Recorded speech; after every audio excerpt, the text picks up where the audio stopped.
Yang sudah baca modul 7 tentang apa?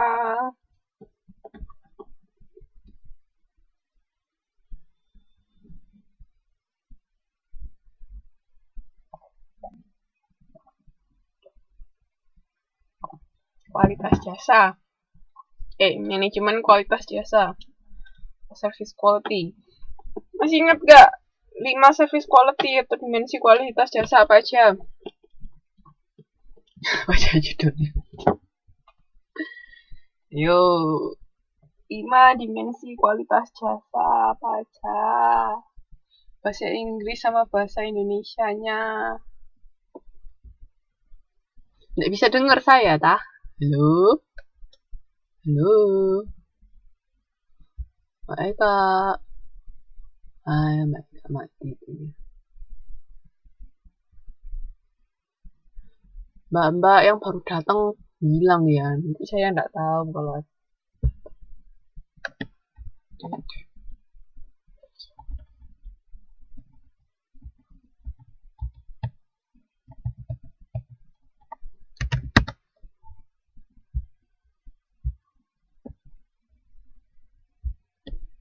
dimensi kualitas jasa. Eka coba keluar dulu, Mbak.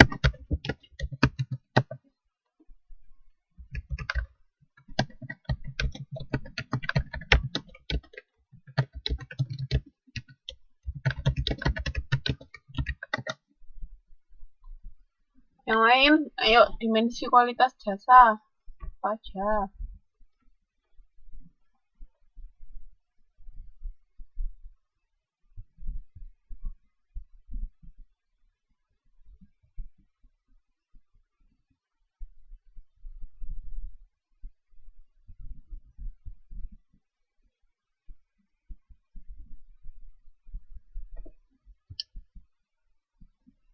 Ada 5.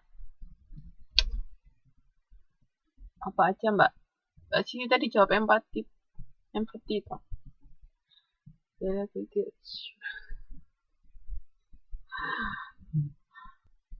Mbak Nani mix up antara bahasa Indonesia sama bahasa Inggris.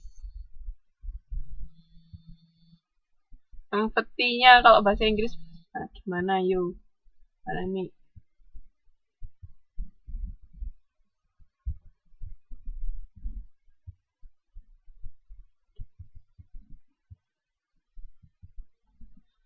Dia ada 5, reliability.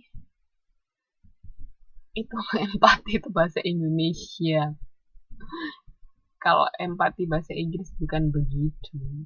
Yeah. Alhamdulillah. Oke.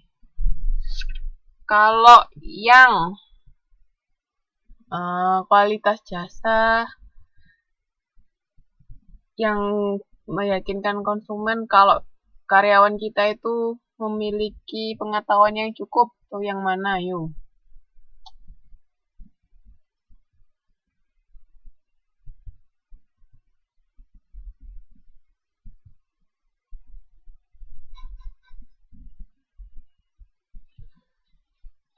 Jaminan apakah kehandalan?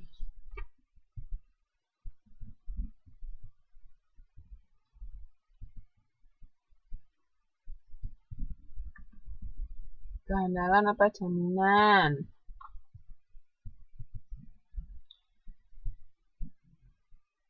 Karyawan kita mempunyai pengetahuan yang oke dalam memberikan pelayanan. Jadi, pengetahuannya mumpuni. Handal apa jaminan? Handal, yakin. Yang betul adalah jaminan. Kalau kehandalan itu apa yang dijanjikan sama apa yang diberikan itu sesuai, itu baru kehandalan. Jadi kalau jaminan bahwa karyawan itu memiliki pengetahuan yang cukup atau memiliki pengetahuan yang oke. kemampuan yang oke, yang mumpuni dalam melayani konsumen, itu jaminan. Tapi kalau kehandalan, itu apa yang dijanjikan, itu sesuai dengan yang diberikan, itu handal. Oke ya, jangan keliru ya. Nah, sekarang kita masuk ke kegiatan belajar 1, yaitu kualitas jasa. Siapakah pelanggan? Pelanggan adalah seseorang yang secara kontinu dan berulang kali datang ke suatu tempat yang sama untuk memuaskan keinginannya dengan memiliki suatu produk atau mendapatkan suatu jasa dan membayar produk atau jasa tersebut. Oke, itu pelanggan atau customer. Kalau consumer atau konsumen itu siapa? Apa bedanya customer atau pelanggan sama consumer? Consumer atau konsumen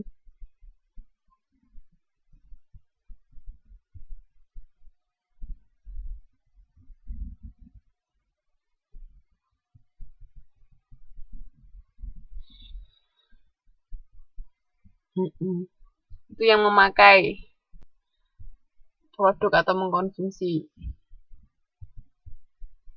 Oke, jadi pelanggan itu yang membeli tapi belum bisa jadi dia bukan pemakai, tapi yang memakai juga belum tentu dia yang membeli, kan bisa seperti itu. Itu bedanya customer sama consumer di situ. Oke.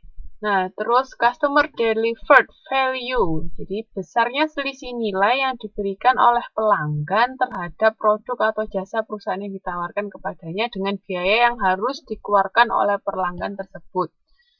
Nah, jadi antara biaya sama yang didapatkan atau nilai yang didapatkan oleh pelanggan itu selisihnya namanya customer delivered value. Jadi nilai yang didapatkan pelanggan kan sama kayak di akuntansi.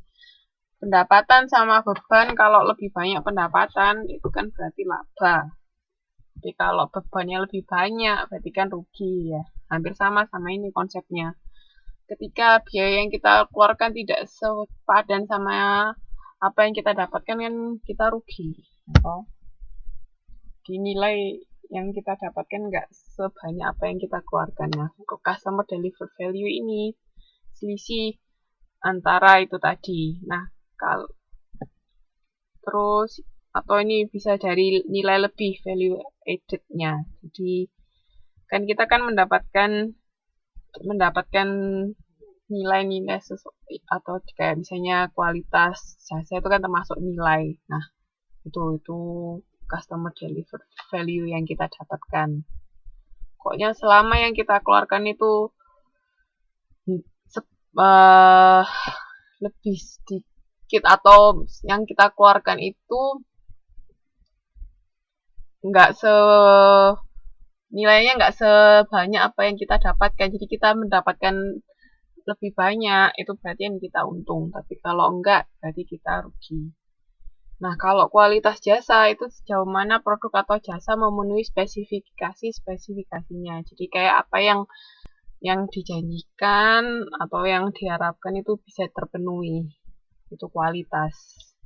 Di spesifikasi kan kayak misalnya ya tadi kita janji dalam 24 jam barang yang akan dikirim sudah sampai ke konsumen. Itu kan termasuk salah satu spesifikasi. Ketika bisa terpenuhi berarti kan kualitasnya oke. Terus ada 3 orientasi kualitas jasa, yaitu persepsi konsumen, ada produk atau jasa, sama ada proses itu sendiri. Jadi kan Mbak masih ingat 7P kan? Ada prosesnya, ada produk jasanya. Nah, tuh. Terus masih ingat gap itu?